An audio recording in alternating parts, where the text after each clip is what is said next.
üks, kaks. On kuulda ka midagi? On kuulda? You can hear me, right? Oh no.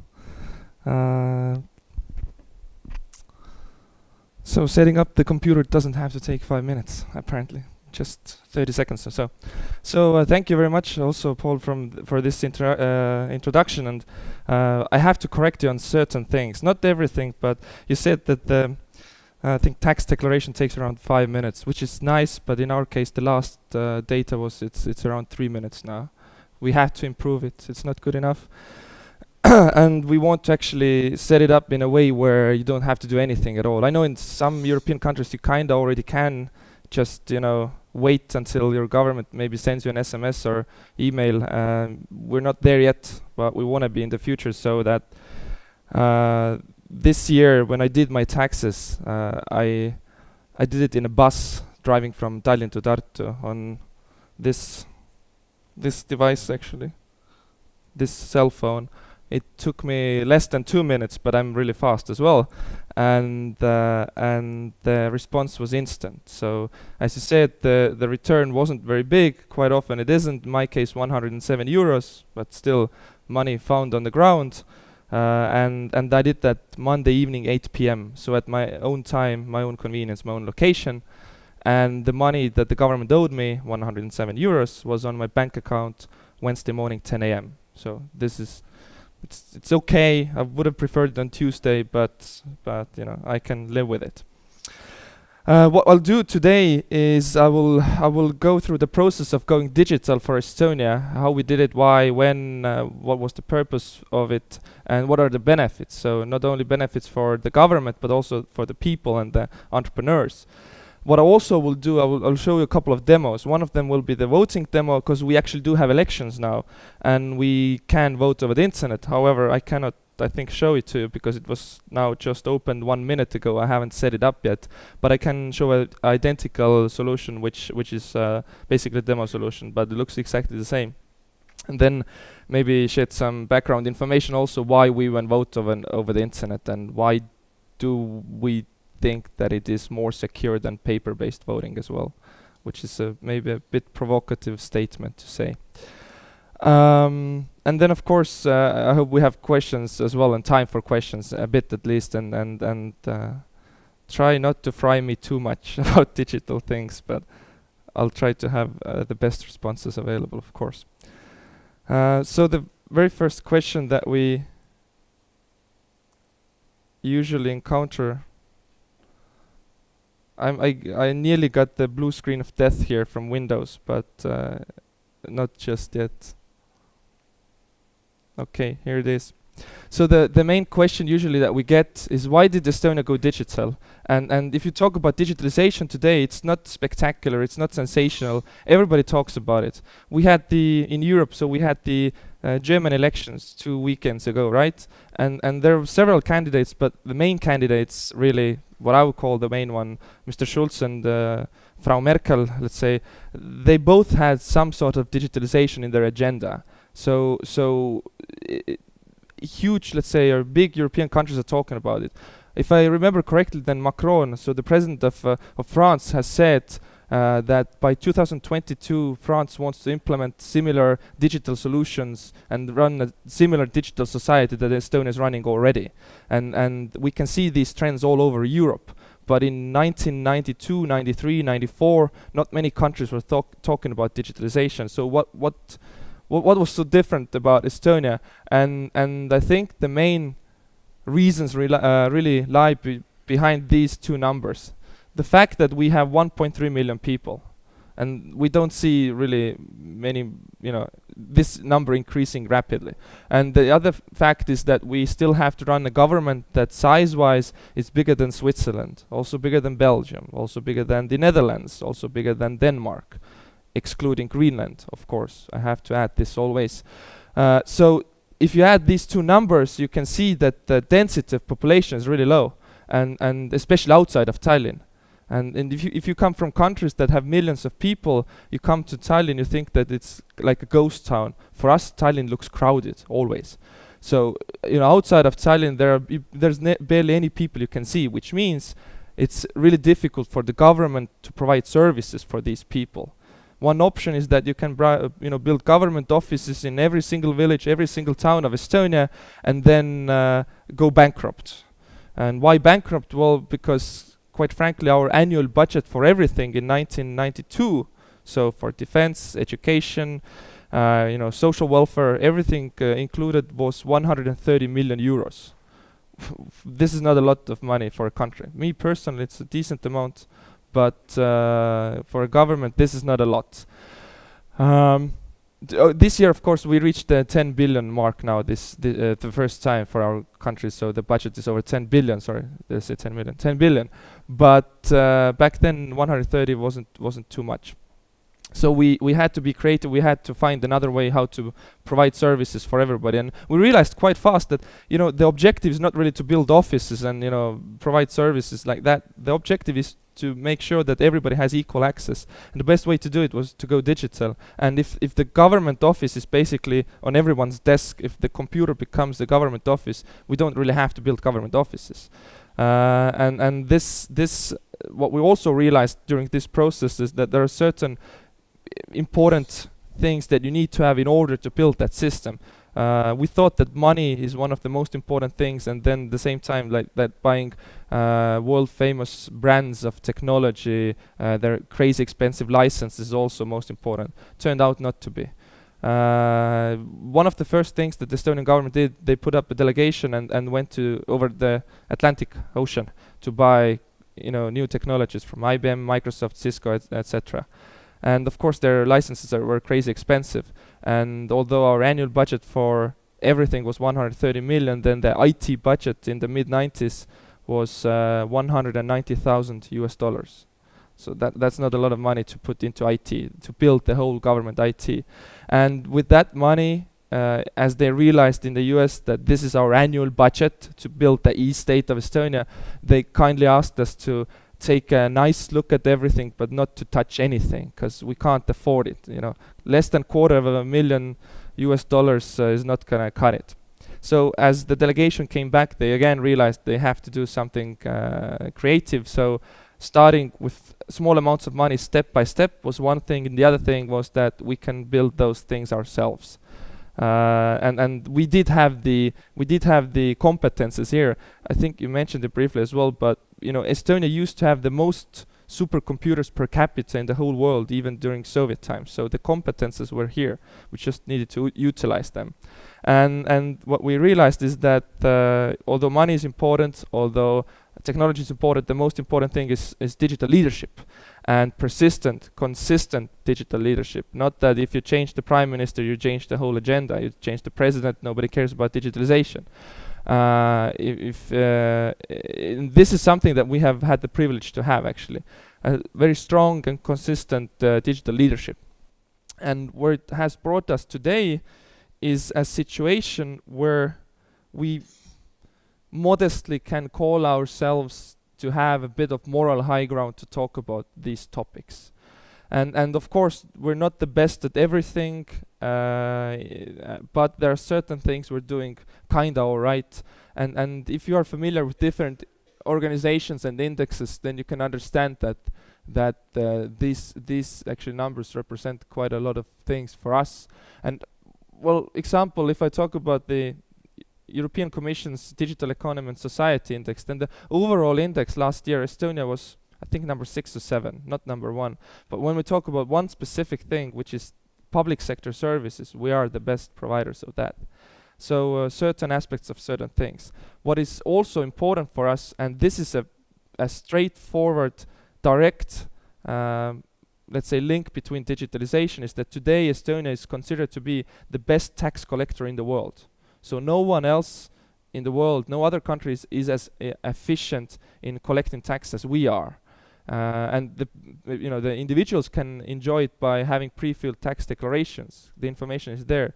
The companies can handle all of their affairs digitally as well. But this number really means that we spend the least amount of money to get tax revenue for the government. And the ratio here is that for every 100 euros that we get tax revenue, we spend 40 cents, which is rather good. If I would have to put 40 cents in and get 100 euros back, I would do it instantly. I mean, if I would have to put 70 euros into something and then get 100 back, I would be happy already. But 40 cents, 100 euros, that's a good ratio. What we have realized also is that in order to run this type of society, there have to be certain components there. And to keep it maybe brief and to start maybe showing some things as well, is that we have realized that there really has to be a comprehensive set of services. I'm pretty sure that all of you here, all of your governments are providing at least one digital service.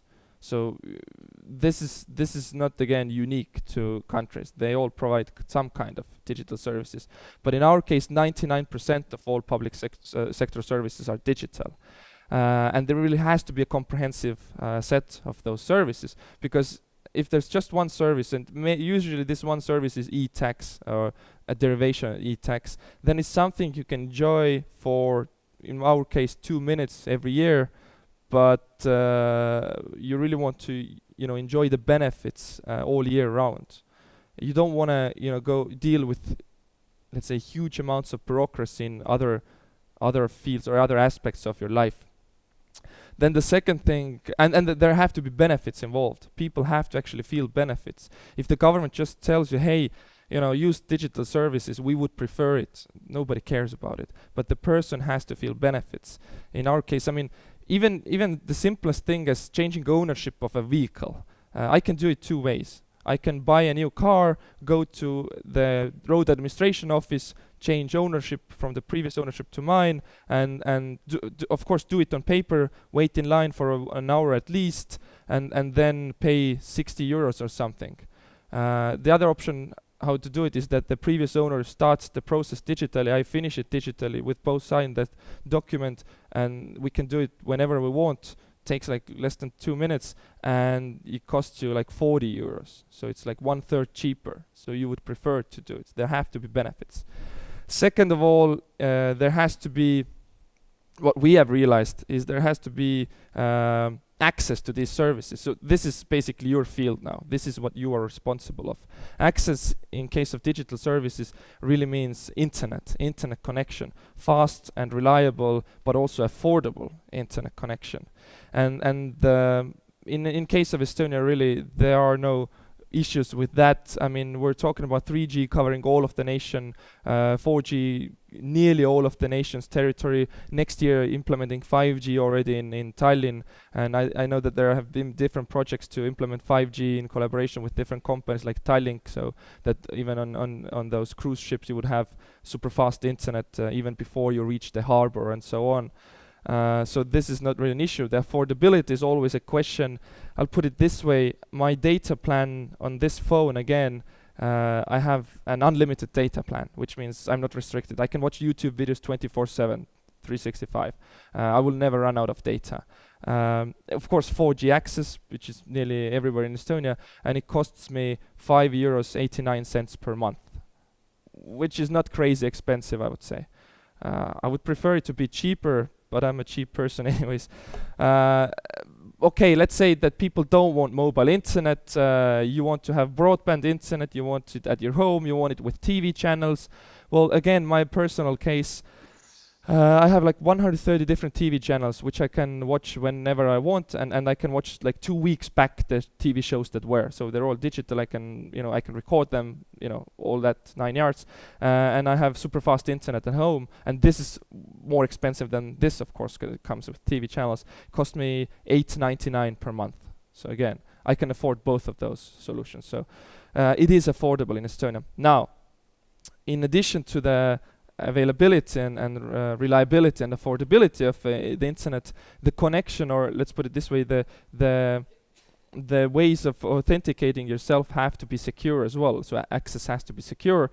For that, we in Estonia use the ID card, a smart card solution. Different countries around the world use it. We're not the only ones. We got the idea from Finland quite brutally. We saw them trying to implement it. We figured, well, that's a good solution. We tried to implement it ourselves as well. It worked rather well. Today, nearly 97% of the population has one. it's compulsory, and they are also active users. But I will talk about the ID card a bit later on as well, as I will show you also how I use it. So the bottom line is that we need to know who's behind the computer. And I know that somebody now, at least maybe 10% of the people here think, yes, now I understand. Now I remember a book that was talking about it, knowing who's behind what and who's where, the George Orwell book, 1984, yeah, telescreens, Big Brother, these things. Yes, let's put it this way. Yes, we do have Big Brother, but in Estonia, the little brother is the big brother, and I will show you what I mean by that. Because basically today the government of Estonia can't do anything with my data without me knowing it, and this is undisputable. I have free access to all of the log files. They are protected with blockchain. It cannot be manipulated and so on. But this is what I will show you in a bit. And why do we need to have we need to know who's behind the computer? Well, quite frankly, if I don't know that you're behind the computer, I can't give you access to your own data. Because what if you are not you? What if you claim to be him and I can't, prove it, which one is which? So we really need to know who's behind the computer making these inquiries. And then the third thing also, in addition to services and in addition to access to these services, you need users. Maybe a bit brutal way to put it, but you need users, you need people using it. So your citizens, your residents, they have to use these services. Therefore, they need to know how to use these services. And the fact that we do teach programming and robotics to children in kindergarten and nursery school, it's nice, of course, but we also need to teach the elderly, the ones that don't use computers on a daily basis, the ones that are alternatively abled. And with this project, we started like close to 20 years ago, so 2 decades ago, specifically focusing on the elderly and different groups of the society. Back then, the teaching was very simple. You had to really introduce them the hardware, what a computer looks like, where to turn it on, how to access the internet, what is a mouse, what is a double click, how do you apply a double click on a mouse. Because if you hadn't seen a mouse before and you didn't understand the concept of a double click, then it was a bit confusing. If you did get the, let's say the blue screen of death that you sometimes get on computers, then don't hit the device or the screen on the desk, hit the device underneath the desk, because that's where the magic happens. Basic things like that. Today the focus has shifted quite a bit. We don't need to talk about the computers, how they look like. People don't even use computers a lot, or they do, but I mean there are smart devices, there are tablets, so these things have changed a bit, but the focus now really has to be on cyber hygiene, a term that we use, or cyber awareness. Not leaving your secure account logged on a public computer, then walking away to the restroom for a couple of minutes only. A lot can happen in the cyber world in a couple of minutes, especially with your identity. If you have a secure way of logging in, as we do have, and it only works with secret PIN codes, then don't write the secret PIN codes on the card itself. It's bad practice. You shouldn't do it. And then the other thing, which now the latest, I've made examples of, a couple of months ago, blah blah blah.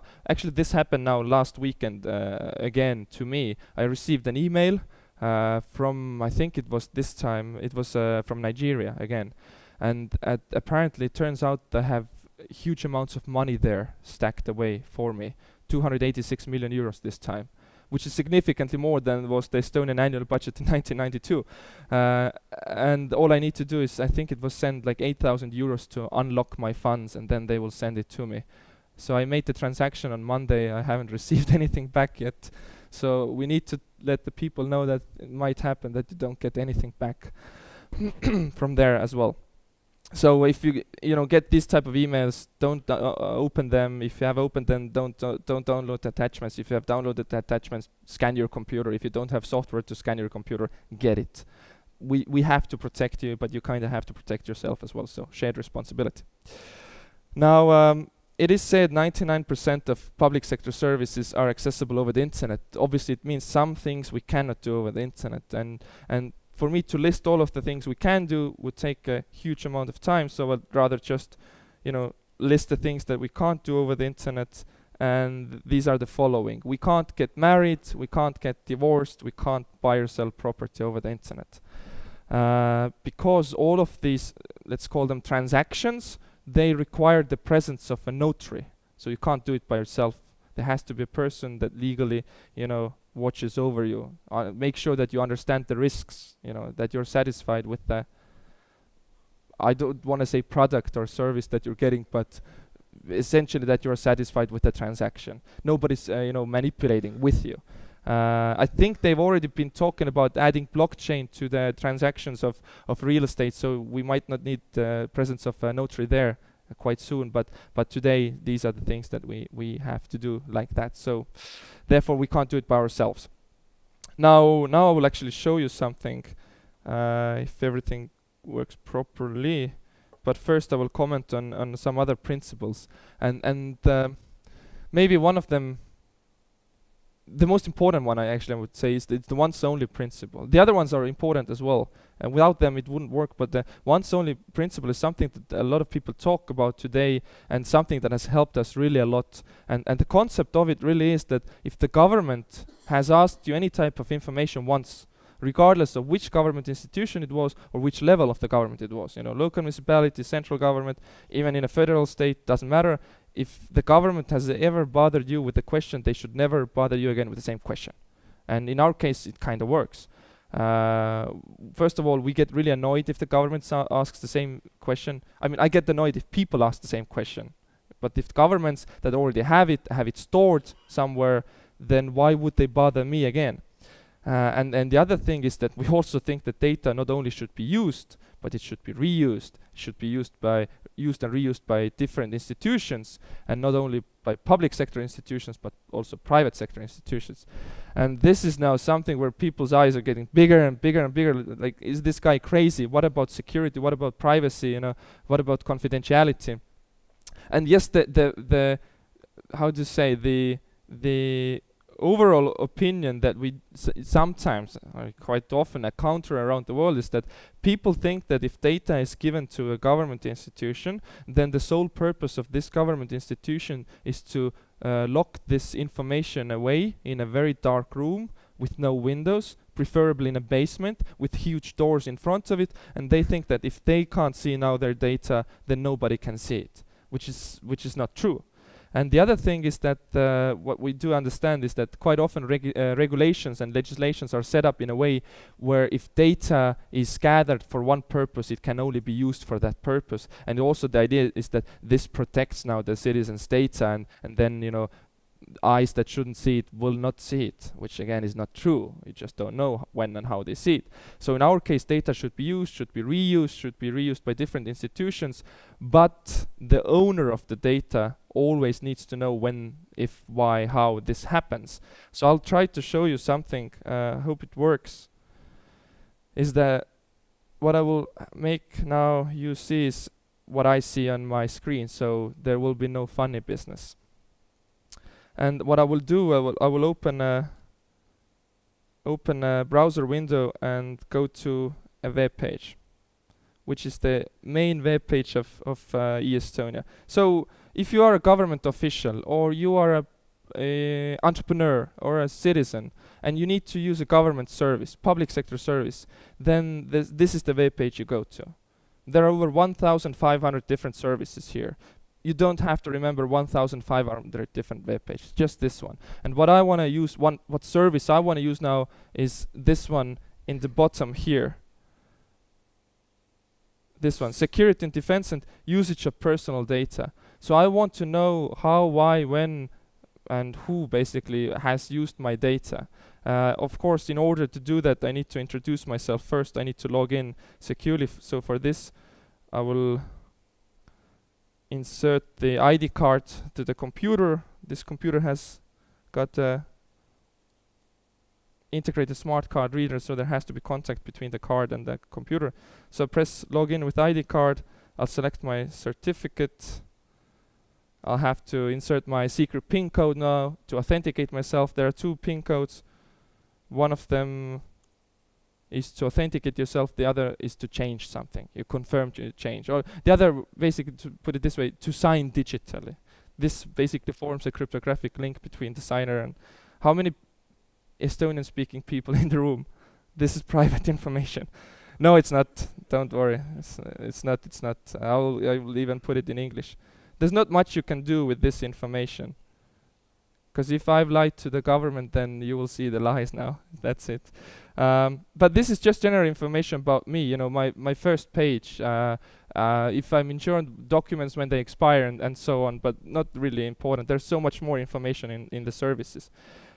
What I wanted to, maybe one comment that you saw is that some information was there, some was loading and so on. So why isn't it instantly there, everything? It's because we store information in different locations. We don't have one centralized database that, you know, controls everything. If you're familiar with you know, Hollywood movies, and one of them particularly Terminator, then you know that there's a, let's say, artificial intelligence, centralized artificial intelligence that wants to control everything, called Skynet, right? We want to keep away from Skynet, so we have a distributed network. Data is coming in from different locations. But now getting to the place where I wanted to be, so showing you actually how my data is being used, I go to the security and defense topic. Then I will go to usage of personal data, and then I can check different databases which have log files. So I will go to the population registry, just because this is the most common registry every country has anyways. You know, information, general information about the residents of that country. It'll take a second. Okay. This is where the log files are. Maybe I can translate this. It's not even that important perhaps, but it will translate in Estonian. Yeah, okay. Doesn't matter. Anyways, you can see the log files, you can see the dates, you can see what happened. So that is in Estonian. I could Google translate it, but that would be absolutely making no sense, so it's not even important. Then you can see through which institution I logged in, and then who logged in. So today I made an inquiry about my personal ID code through the state portal, and the individual who did it was back here. So showing you that I have, let's say, looked up my data, an unhealthy amount was not my objective really here. What I wanted to show you is that other institutions have also checked out my data. Is this one? No. I look up my data so much that I sometimes don't even find it anymore. Maybe it's here, this one. Okay, here it is. Yeah, that's what I wanted to show you. So how would you feel in general if you would wake up in the morning and have this, you know, odd feeling, and you think, oh no, I think tonight or this morning probably the government did something with my data, and you look it up, and then you see that actually 5 a.m. in the morning there was an inquiry made by a private sector company to check your main residential address. Like, you wouldn't feel very comfortable. You would be alerted quite a bit. In my case, do not care. Do not care the slightest, because I know that Ridango, the company that made the inquiry, is the company that provides public transportation tickets in the local municipality of Tallinn. And the setup here is that if you live in Tallinn, you get free public transportation. As of next year, every local municipality will have free public transportation in Estonia, but as of now, Tallinn, you can have free public transportation, which means that they need to know if I live in Tallinn. So one option how they would be able to know is when I try to get a ticket or try to, you know, get a free ticket, they will ask me. And this works perfectly until the moment that you start lying to them, and then it doesn't work anymore. Another option is that you try to get a ticket to verify your identity, you know, and then they ask you to carry some proof with you if you live in Tallinn or not. I don't know how many days you've been in Estonia or how many days you will stay in Estonia, but the weather here is awful, let's put it this way. We have like 9 months of rainfall, straight, no questions asked. So wear an umbrella every second. And then if you have paper documents in your pockets, they might get wet, would be destroyed, you know. Another option, that you try to get a ticket, they know who you are, and they just make a quick inquiry to the database that has the most accurate information. It makes perfect sense. The information is there, it's accurate, so why not just do it like this? But still, people might be concerned. No, now a private sector company knows where I live. They might want to give this or sell this data to a third party, and then this third party, I don't know, does start something with it, maybe builds a profile around me and so on. This won't happen, because actually the question that this company can ask is very specifically regulated, very, very precisely. And the only question they can ask is about me anyways, is that, is it true that citizen 38803224268 has a current residential address in Tallinn? And the response that they get is yes, it is true, or no, it is not true. So my data was not really exchanged. It was just a question, yes or no question. They can provide their service on that already. I can still enjoy the privacy of my data and enjoy their service, and nothing really happens. So, you know, data can be exchanged, it should be exchanged, but it always needs to be, you know, what type of data was exchanged. And the fact that they know if I live in Tallinn or not doesn't mean that they, you know, would get the response that yes, Indrek, he lives on Koidu Street, he has 2 cars, 1 wife, 6 children, 6 motorbikes, and received 286 million euros last week from Nigeria. You know, this is not the information they would get. Yes or no? Very easy. So that's why we are not as concerned, maybe. And we know that this is the way it's set up. And let's say now, what happens next? What happens if an institution looks up my data that should not have done it? What if the police look up my data and they should not have done it? What if a doctor looks up my data? We're talking about sensitive information. We have different measures to deal with that, but basically, if somebody does something they're not supposed to, not only will we know about it, we will also take proper action, and that person can not only get a fine, lose their job and their license, which means they can never be a police officer or never be a doctor again in Estonia, but they can also actually go to jail. It depends on the severity of the action they did, but the penal code is rather straightforward on this topic. And maybe showing this, one of the main things that our digital state really lies on is the fact that we can authenticate our citizens remotely. So the ID card. As I said, the idea for the ID card came from Finland, really. And the main reason why we've been able to implement it really successfully in Estonia is that it's not just a document you can use to communicate with the government. It's something that enables you to do so many different things.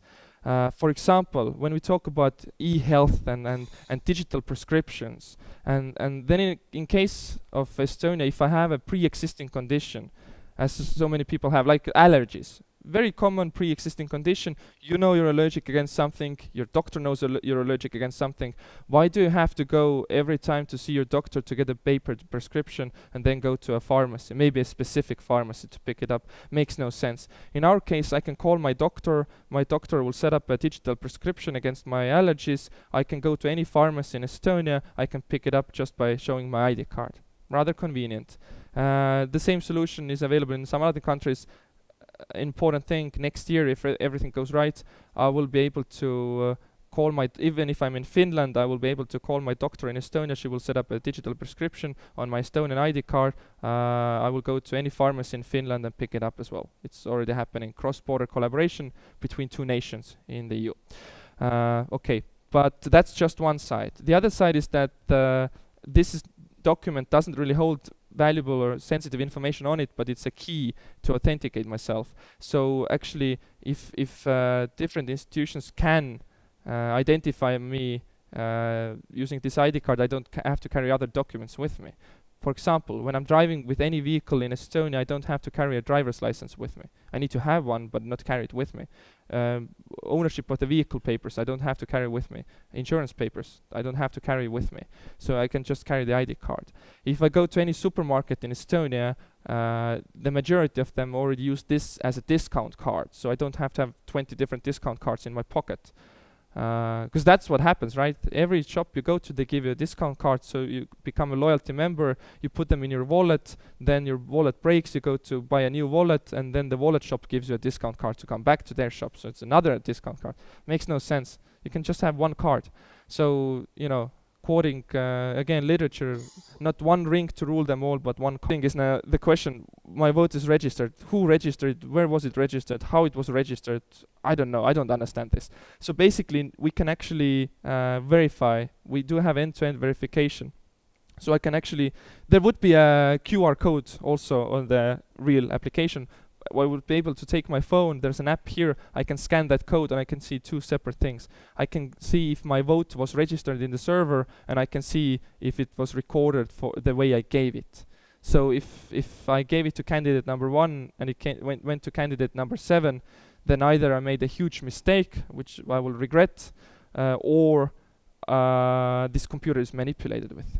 It's hacked. So either ways I can change my vote. And I can change my vote as many times as I like. 500 times, 1,000 times if I wish to change it. The very last vote will count. So the candidate sadly will not get 1,000 votes, but just one vote. But I can make up my mind again and again. And when we talk about large-scale manipulation, then if you talk about paper-based voting, and a vote is manipulated and put in a box, then it will stay manipulated. There's no way of taking that vote away and unmanipulating it. In case of internet-based voting, the setup that we have at least, we can, you can all manipulate me. You can all threaten me, and you will maybe offer me money to vote for you or any candidate. But I will be leaving in 10 minutes or so, and I will change my vote, and you will never know that I changed my vote. So there are different levels of security added to this as well. And of course, at the end of the day, if you still feel that you are not comfortable with giving your vote over the internet, you have done it, but now you think that, I don't know, maybe I should not have.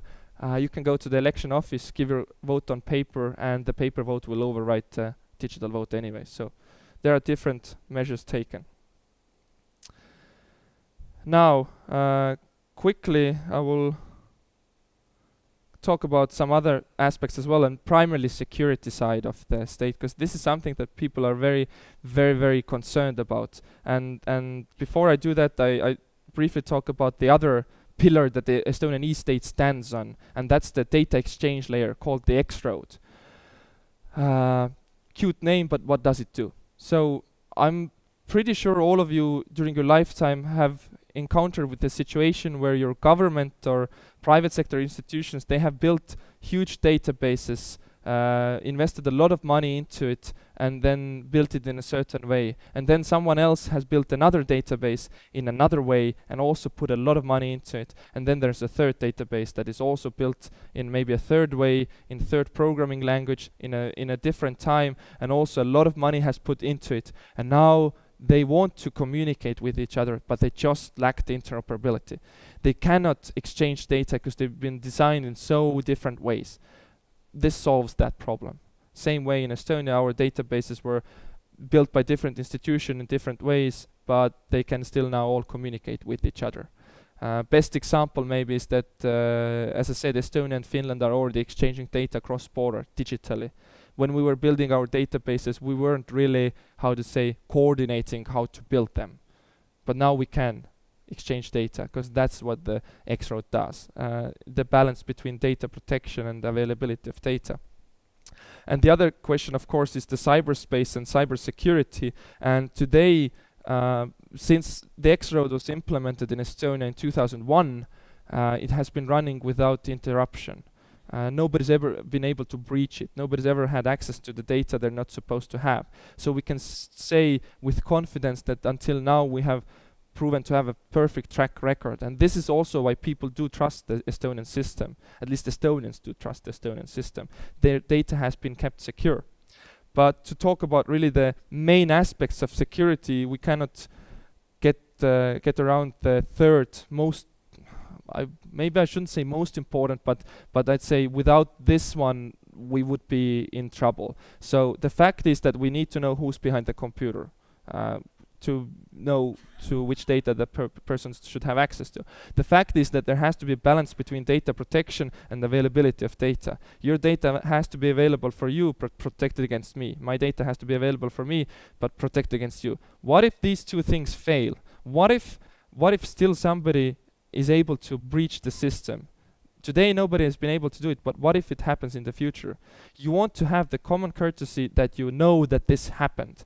And in our case, we will know. We will always know. And this is undisputable. We have, or one of the companies of Estonia actually, called Guardtime, has been developing blockchain technology since 2007. You might be familiar with blockchain, the term, when Bitcoin came. What was it, 2012, 13, 11, somewhere around that era. This company started developing it in several years before. It was called KSI before, Keyless Signature Infrastructure. But the bottom line is that it's blockchain-based technology, and it gives us the 100% guarantee that if somebody does something in our system, intentionally or non-intentionally, if it's right or wrong, if it's an external hacker or internal privileged administrator of a service, corrupt official, I don't know, corporate espionage, whatever, we will know about it. And we will not know about it in 200 days or 200 hours or minutes or 200 seconds even. We will know the next second it happens. And this is quantum computing immune technology, which means basically we do have real-time awareness of what's happening, and we can instantly locate the breach and see the basically, how to say, the extent of it. We can take immediate actions. So this is something that is of huge value, and the best way to put it into people, regular people, is that you might not care, or people might not care a lot if somebody, hacks their medical records and sees their blood type. You don't like it, but you know they saw my blood type. But you will care a lot if somebody hacks your medical records, sees your blood type, changes it, and you don't know that this happened. And next time there's an emergency, somebody is taking care for you, life critical situation, and then they give you wrong blood or something. Potentially fatal consequences. So this cannot happen in Estonia. We will always know if somebody manipulated with something. Okay, I think I need to really conclude here. If we have a couple of questions, then of course I would be happy to take them as well if we have time. Or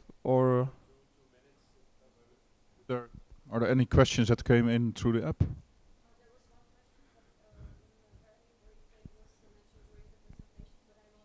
yes, please do. So the question, thank you, Paul. The question is, how do you address the older generation? Did you provide some special IT training? So this is you touched it during the presentation, but if you want to, you can give more details. This usually, this question is something happening on a daily basis to me, right? And usually I start with a counter question, and although I think it's not your question, someone else gave the question, then I still start with a, let's say, rhetorical counter question. Define the elderly. Like, is it 60? I don't think so. 65? No, not yet. 65 is the new 40 anyways, right? 70? Maybe getting there. Maybe 75. But people that are 75 or 70 in Estonia have been part of it for over 20 years. We don't need to teach them specifically. When we started, they were part of it. They were declaring the taxes over the internet. They were working. They were actively using online banking and so on. So that is not the challenge for us today. Getting the 75 years old included, or not creating digital divide. When we talk about the 80-year-olds, 90-year-olds, and like this, then of course that is challenging. But for these purposes, we do have alternative ways. Of course, there are assistants. You can go to a government office. You can still use these services face to face as well. At the end, some official will still enter all of the data digitally, but you as an end user, let's say as a citizen, can have a nice face-to-face conversation with a government official that is probably very happy to see you always. So that's one thing. But the other thing that, yes, we have had specially focused projects and programs to deal with the elderly. And I think there's one project actually where we were able to give the ropes or teach the elderly of Estonia, and in that project over 100,000 individuals participated, which is like I'd say 1/10 of the population really. So we've had specific programs. And does every Estonian person use digital services? No. Do all of the elderly use them? No. but if they want to, can they participate in a program to learn to? Yes, they can, even today. Okay, thank you. There's one more question. Actually, there are two more questions. So if you can address them both, please. Mhm. The first one, if you lose your ID, what are the steps to get a new one? Mm-hmm. And the second question is, what about 750,000 potentially unsecure ID cards? Great questions. First of all, if you lose your ID card, then you don't exist anymore. There's no steps to take. Easy, done, sorted. No, then it's the same process as if you want to change that ID card.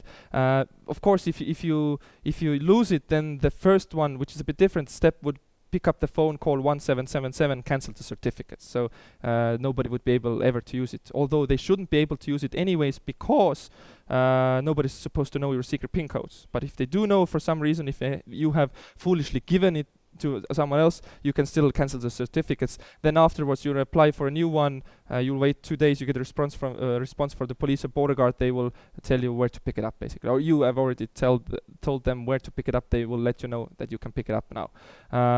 In my case, I ordered a new ID card like 7 p.m. on a Wednesday evening in March, and the same Friday they already sent me an email that I can pick it up. So there's a really fast process that you can follow. It can be fully digital, so easy to get a new one. Plus, during this period of not being able to use the ID card, you have digital ID, which is duplicate of it for digital usage, or mobile ID as well. Okay, now the potential 750,000 risk of the ID card. So what happened is, like a month ago or so, there was some scientists that realized that there is a mathematically proven potential risk that might affect certain ID cards that are provided by certain companies. And these, there are in the world over 1 billion of those cards available. One of the main manufacturers of those cards in the world has been in a situation where there is a small chance, mathematically proven only, that if some criteria go wrong, then the key that is generated is not as strong as it should be, and if it's a bit weaker, then potentially could be breached.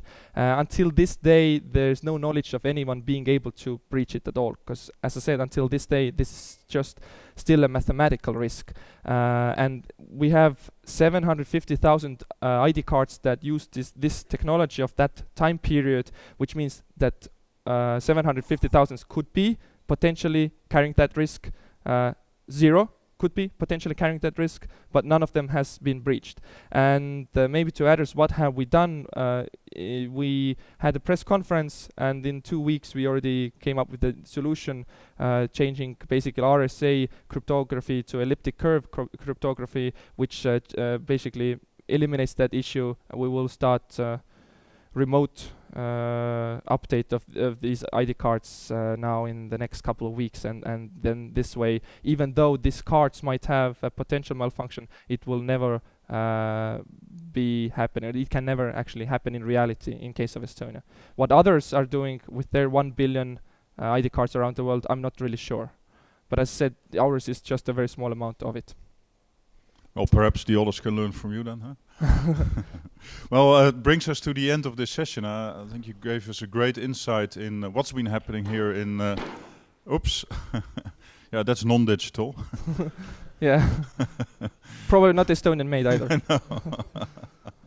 But maybe they were so enthusiastic about the story that they kicked in. But I think you gave us a great insight, and I like what you said about the busiest highway of Estonia, the 99%, and your two-minute tax return filing, and maybe in the near future no filing anymore. Who knows? I think one of the important messages I take away is about the consistency of your digital leadership, which you stated in the beginning.